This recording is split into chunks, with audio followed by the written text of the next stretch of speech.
বলতে বলতে 2026 ফুটবল বিশ্বকাপ চলে আসছে। তো আমরা তো আর্জেন্টিনার ফ্যান, তো আর্জেন্টিনার পতাকা না আসলে না আনলে কেমন হয়, অনেক ধরে ভাবতেছিলাম যে একটা পতাকা আনলে মোটামুটি ভালো হয়। পতাকাতে এরকম সেরকম দেখতেছিলাম না আমাদের এলাকাতে। তো আমি চিন্তা ভাবনা করলাম যে পোলাবেন সাথে করে একটা পতাকা আনি। শেষমেশ একটা পতাকা এনে রাইখা দিছি। তো মিলন বলতেছে পতাকা এনে রাইখা দিচ্ছ, টানা লাগবে না। তো পতাকাটা আইনে আমাদের বাসস্টপ থেকে বাস কাটার জন্য আমার বোন যাবে, এবং কি মিলন গেল যে বাসস্টপ কাইডে রেডি করে তুমি পতাকা নিয়ে আসো।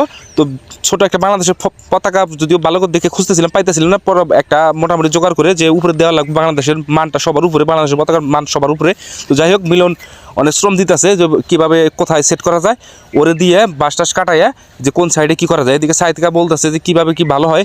এদিকে আরও বাতিজা বাঁচতে ওরাও দেখতে আসছে, সবাই মোটামুটি লোক জড়ো হয়ে গেছে। পতাকাটা মোটামুটি বাসের সাথে সেট করে মিলন বললাম গাছ উঠতে ভালো, তো গাছ উঠতে পারো বানানোর মতো সমস্যা নেই, লাফা লাফা গাছ উঠে যে কোনো গাছে ভালো মানায়। রাজমামা ছিল, ও হেল্প করলো, দেখতেছিলাম। তো ভালোই দেখি হাতে না দেখলাম, ঘুরে টুরে দেখলাম ভালো দিক উড়ে, বাতাস আছে মোটামুটি। তো বললাম তো গাছ উঠে পর, বেশি দেরি না করে। তো বললো তো ঠিক আছে কাকা তুমি থাকো, আমি গাছ উড়ি, তুমি আমার কাছে পরে এটা হাতে দিয়ে দিও। তো ওটা বানোর মতো লাফায় লাফায় গাছ উঠতেছে, এমনভাবে গাছ উঠতেছে যে সময় লাগলো না, অল্প কিছুক্ষণের মধ্যেই গাছ উঠে পড়লো। এর মধ্যে রাজমামু পতাকা না দাঁড়ায় আছে, সাইড থেকে দেখতেছে, সবাই দেখতেছি। যদিও আমাদের রাস্তার ভিউটা অনেক সুন্দর, বললো যে এইখানে ভালো হবো, মোটামুটি রাস্তার যে মানুষগুলো যাবো, গাড়ি টাড়ি যাবো, তারাও দেখতে পারবো, আমরাও দেখতে পারবো। ওরা করলাম যে ঠিক আছে ওইখানে বান্ধই। এদিকে সবাই তো আমরা আরও দিক নির্দেশনা দিতেছি, এইখানে ও ছুতলি টুতলি দিলাম, দড়ি টড়ি রসি টসি দিয়ে, তো এইখানে বান্ধা শুরু করে দিছে। মিলনটা বললাম যে ওইখানে ভালো করে বাইন দেয় নাই ব্যাপার, আর তো করা লাগবে না, এখান থেকে সুন্দর লাগতেছে, দেখা গেছে।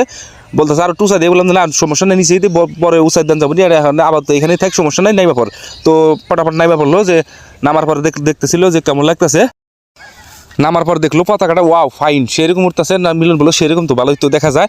তো গাড়ি থেকে যারা যাইতেছে, তো তারাও মানে মোটামুটি এক নজর যায় ওইখানে, যে বড় ঘোরার সময় যে পতাকাটার দিকে মোটামুটি ভালো উঠতেছে, বাতাস টাতাস আছে। তো এদিকে সাইড থেকে আগাই যাচ্ছে, বলতেছে তার টু সাইড যে এখানে ডাইল আছে, ডাইলের জন্য একটু ভালো দেখা যায় না, ডাইলটা নিচে কাটে দিল। মিলন বলতেছে পরবর্তী দেখা যাবে, কাটে যাবে।